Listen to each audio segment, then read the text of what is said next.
to explore two electroacoustic works, A Chance to Cut is a Chance to Cure by Matt Moss and Christoph McGowan's Crackers, both from 2001. Both works sample the sounds of the body, recombining fragments of sounds from cosmetic surgery and cracking joints, so you know the sound you make when you crack your knuckles. In order to create musical holism, and free-floating body parts are reassembled into sonic bodies through composite manipulation. Of course, these works don't just exist within networks of musical understanding, they also exist within a wider context in which scientific and technical advances have led to the inner spaces of the body, which were formerly the domain of specialised medical knowledge, becoming externalised and available for artistic reuse. And new media theorist Bernadette Wegenstein has written a book on these issues, so I started to look at some of her work and think, how can this be applied to music and sound? So in her book, Getting Under the Skin, one of Bernadette Wegenstein's main arguments is that the logic of new media has infiltrated the contemporary body concept. She highlights this change in the body concept moving from 1990s body art to the obsolescence of the face and signifying identity, through to the body as mediation in new media art and architecture. She argues that during the 20th century, the body started to collapse, to become part of the frame together with its environment, becoming a modified, ready-made. And she says, the dissolution of materialities and environments and the collapsing into the inner world was produced, and was also produced by something else, the digital image, or better, the logic of new media. The modules of new media have literally opened up the body, dematerialising its corporeal layers into fragments of information. A body in pieces that appears to be fully autonomous, having left behind its holistic body notion, has been born out of this new configuration. Obviously, this thinking sits within a wider theoretical shift that looks at the post-human, and thinking of the body as fragments of information or code. And Wegenstein's particular contribution here is to argue that the artists view this in their realizations of new bodily configurations. In this sense, the body emerges as mediation.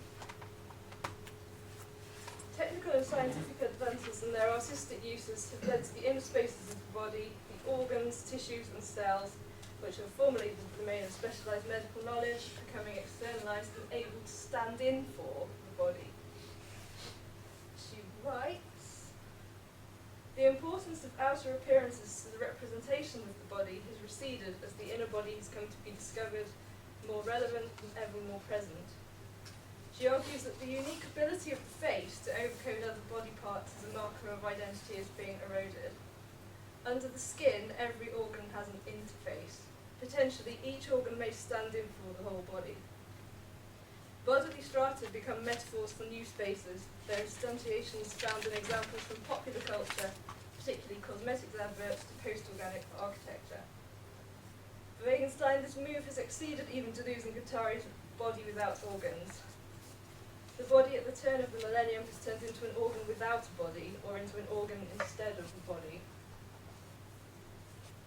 If you come to think about the revealing of the inner spaces of the body in music, Matt Moss was one of the most obvious examples that came into my head, so I'll talk a little bit about that.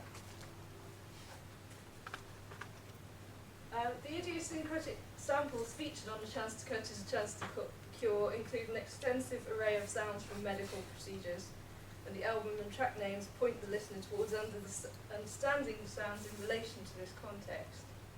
The album features the sounds of cosmetic surgery, audiological testing, and laser eye surgery, among others. A lot of writing on the relationship between sound and body in this work is understandably focused on the surgery aspects of it. Tara Rogers has found conceptual links between the power relationships inherent in cosmetic surgery and the musical practices that Matt Moss employed. Do you all know this, or do you want to hear a little?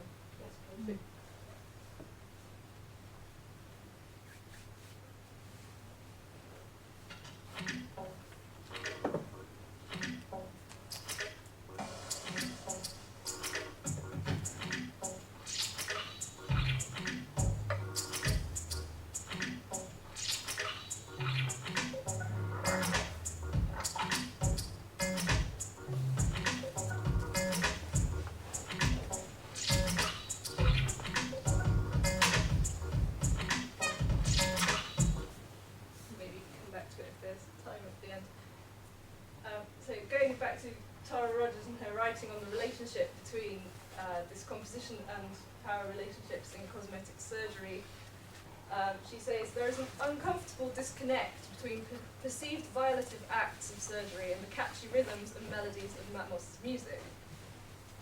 While the sampled patients likely consented to use of noises from their surgeries, Matmos's extensive digital tweaking of these samples essentially reproduces in the music studio the power dynamic between surgeon and patient, whereby sonoric bodies are reconfigured by the electronic music producer. Matmos's work thus forges an intersection between biotechnology and music technology by drawing a parallel between physical bodies, subject to endless revision in form via plastic surgery, for example, and sonoric bodies, which can be repeatedly morphed and tweaked in the digital studio. If the cut of the title refers to the cutting of the body and the editing of sound, then the use of cure in the naming of the work similarly applies to both bodies and sounds. Drew Daniel, one half of the Matmos duo, also finds parallels between the impetus towards undergoing cosmetic surgery with the aim of improving physical experience and digital editing as a process of composition. In an interview I undertook with him last year, he told me, in a broader way, you could say that the perfectionist impulse behind electronic music is rather like a perfectionist impulse behind cosmetic surgery itself. The urge to make things smooth, tight, glossy, and beautiful is rather like the urge to make things quantized, tight, on beat, full, warm, and harmonious in electronic music practice. These sounds, although more real than real imitations, so I should mention there is not only the sounds of the actions of the surgery on the body, they also, there's this thing they do with a straw and a glass of water that makes it an imitation of the surgery sound. So that's perhaps more real than real imitation of that, though placed within a musical structure in which they come to take on the role and purpose of the note. As the layers of the body are revealed through surgical processes and medical testing, they come to take on a structuring role within the musical framework. However, the bodies represented in A Chance to Cut is A Chance to Cure are never presented as whole or tight or glossy. They remain trapped in a state of openness, subject to the possibility of multiple revisions. Reminiscent of presentations of the body in numerous body art performances, these sonic bodies are in a state of constant revision, of trying to unite a particular vision of the flesh with an unreachable self and ungraspable subjectivity. The subject is here decentered and fragmented, always undergoing the process of being sewn together by an outside force. And like in Wittgenstein's formulation of the postmodern subject of body art, this subject is not questioning, but is rather mute and objectified. Am I doing time?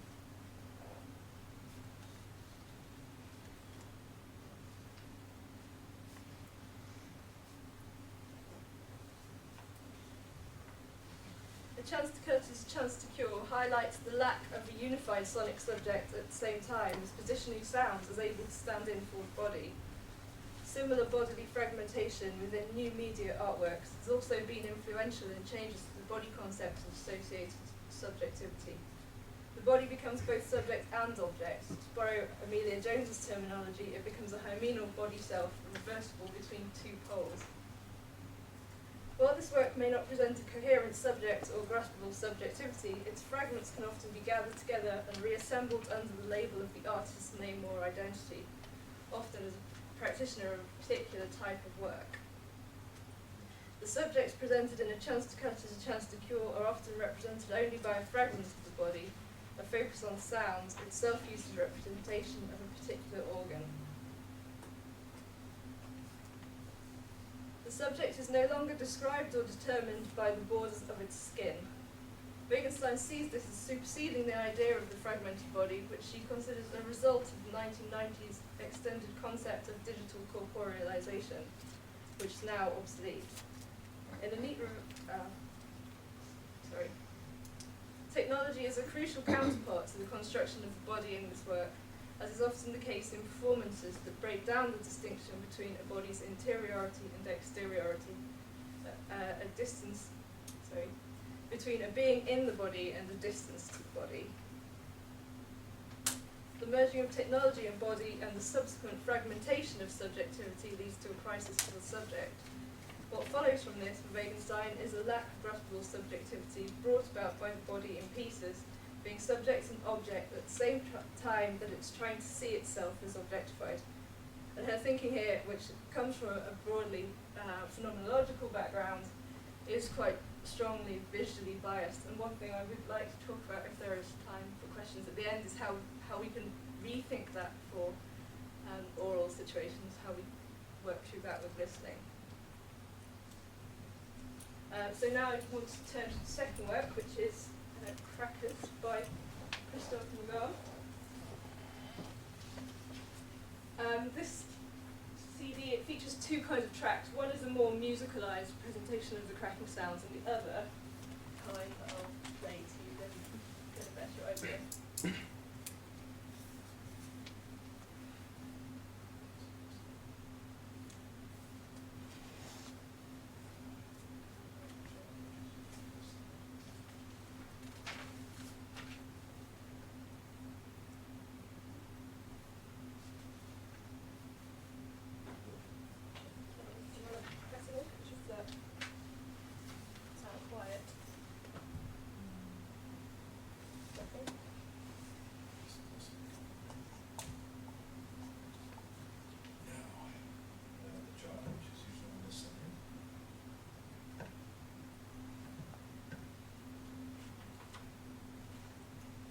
So there are these kind of documentary tracks of the recording process he undertook with the volunteers who's cracking joints. So let's go louder. Next up. It's quite quiet. Okay, go. And this is how he then presents them more musically.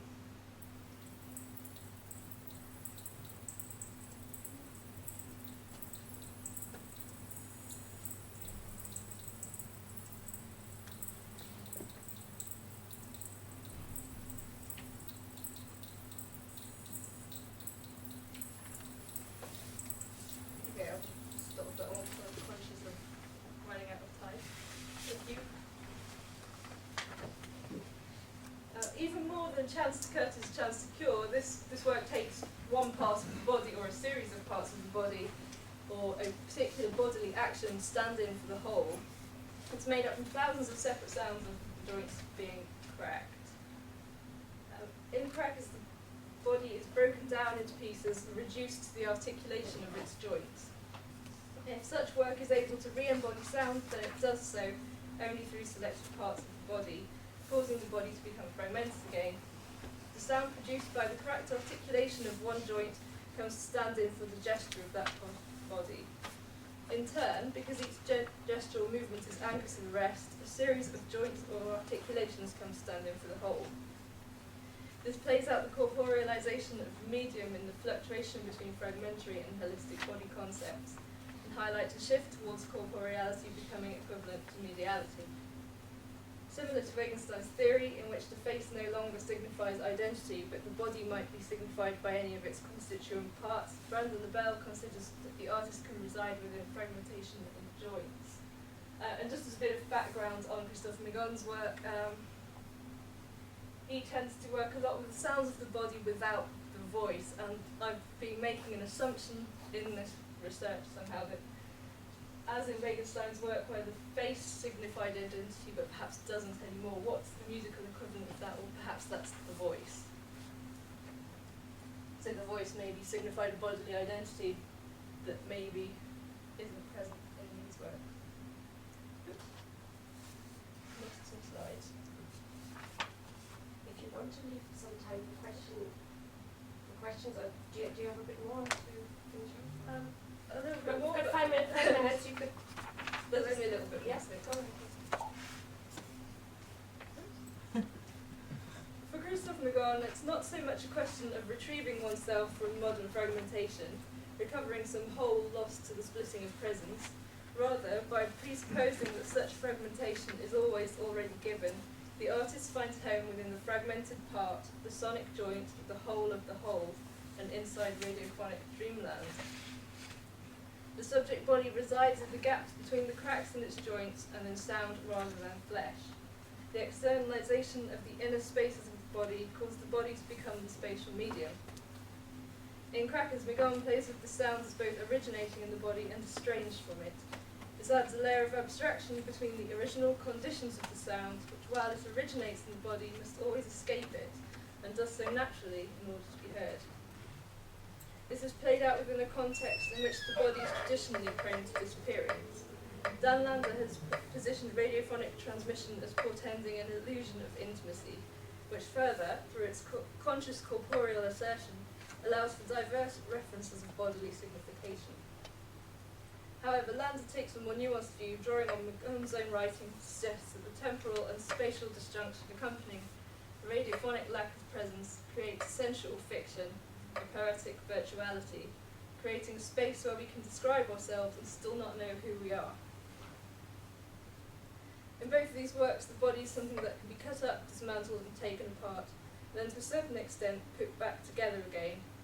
It is in the cutting that these bodies become musical, and this is played off against the listening body that cannot fragment itself, and therefore struggles to reinsert a bodily holism.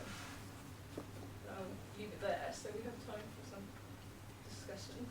Thank you very much, Stacey.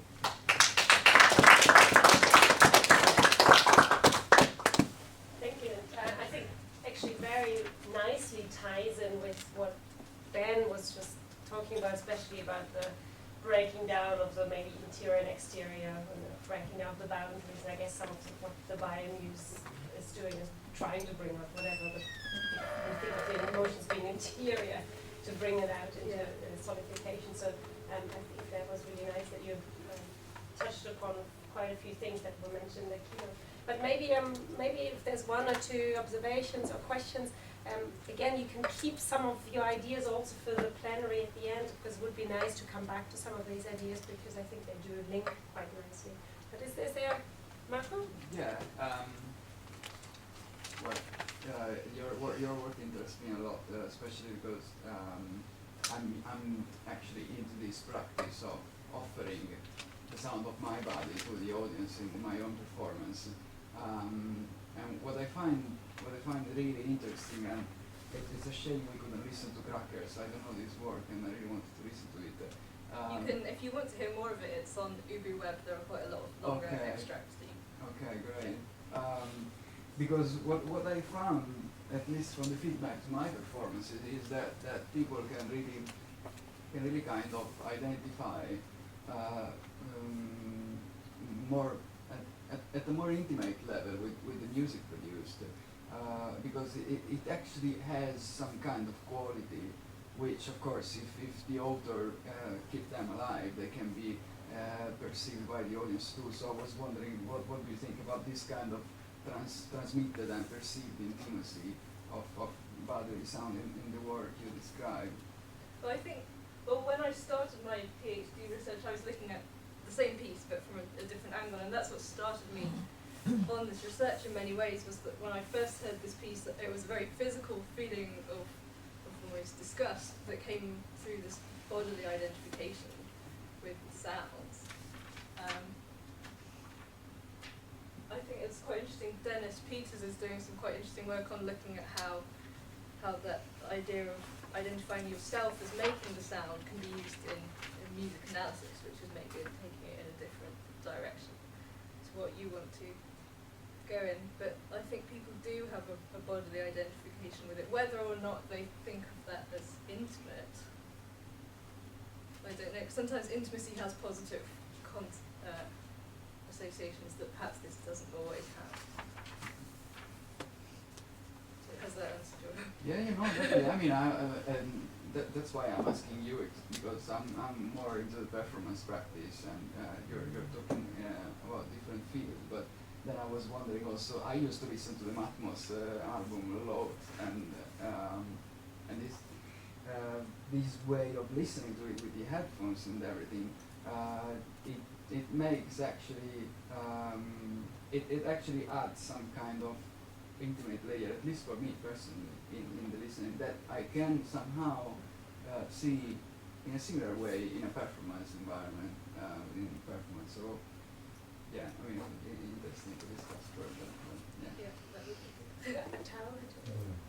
So just as you were going from the Atmos talking about Crackers, you said, you were talking about Wittgenstein saying that objectifying the body, but it's coming from a phenomenological standpoint. I'm interested to know more about that. In what way is it phenomenological? the book I'm talking about, it's called Getting Under the Skin, and it has sort of two strands, basically. One is this idea that I've been talking about now of medical sort of visualizations or whatever, and the other one is a reworking of the idea of the digital image that she's taken on from Mark Hansen's work. Do you know that new philosophy of new media? It's quite involved to explain it all, but he imagines the digital image as requiring a bodily component. He draws particularly on Bergson doing that. Okay. So you think we could do the same in sound? I wouldn't like to say at this stage. I think it would be a research project in itself to think that through. But I'd like to certainly look at whether it's possible. Could I come in a sec? Just to follow that up. I mean, I think Mark Hansen is one of a number of people, most clear also in film studies, who've wanted to sort of take a phenomenological turn, they claim, and Laura Marx's work, for example, right? So the idea is that, you know, what's going on when we watch film is that we actually have haptic experiences. And I just want to, I mean, it's important to fill that in because personally I think I'm quite a skeptic about this. And when we take it to sound, the question that seems to be posed is the extent to which in hearing these interior bodily sounds and these forms of fragmentation that you gave us, which was incredibly interesting, the question is the extent to which really through that purely sonic objectification it can evoke some sort of, you know, more phenomenological kind of experience in us, some kind of more embodied, or I don't know, I think these people might use the term haptic, yeah. And I'm actually rather a skeptic. I mean, and there's one other aspect of this work that just to put on the table for later discussion. What I find strange in this kind of work, it just bugs me, it may not bug other people, is this invocation all the time of the body, as if there is this thing called a sort of universal body, you know, the body is the same. And I just find, you know, to me, that's quite a disturbing aspect of this kind of work. I don't know. I agree with you on that one quite strongly, even if it perhaps didn't come across so well in my paper. I think with the Hansen thing and the phenomenological thing, my own approach so far has been probably a half misunderstood application of recent neuroscience research on mirror neurons that we identify through sort of a mimetic participation with what we're hearing. Do you know Frances Dyson's book, Sounding New Media? I think that's quite she in contrast to Hansen's approach, where he's sort of positioning or positing this haptic response to new media spaces, she argues that our understanding of new media spaces come from an understanding we already have of being immersed in sound. So it kind of turns the whole thing on its head, which I think is, again, that's something that's quite interesting, something I'd like to look into more in contrast to Hansen's notion of the haptic. And maybe just one observation, I guess I think that you were also drawing on Wittgenstein about the fragmentation of the body and of things that we are zooming into the interiors of the body, and at the same time the importance of the outer appearance. I think she makes the argument receding, and I guess the counter argument for that is the whole sort of fetish and looking at, you know, people like Midori's writing and how the fetish basically reinstates the importance of, well, outer appearance for sure, but also about individual parts of the body, you know, like shoe fetish and so on. So I guess that would be a nice one to bring in when we later talk about. I do like talking about fetish. So, there's an interesting mismatch as well in the equation of surgical cutting with the kind of cutting that happens in digital technology. Because the paradox there, of course, is that digital artists have never cut anything in their lives. That's a metaphor. As a very old artist, I was involved in making music which involved cutting things, and it was as absolute and as brutal and as final as cutting into flesh. You know, once you cut something, if you put it back together, there was a glitch. You know, just as there's a glitch in the skin if you cut the skin. And the point is that in the digital world, that doesn't happen. So in fact, that's an uneasy kind of analogy for me.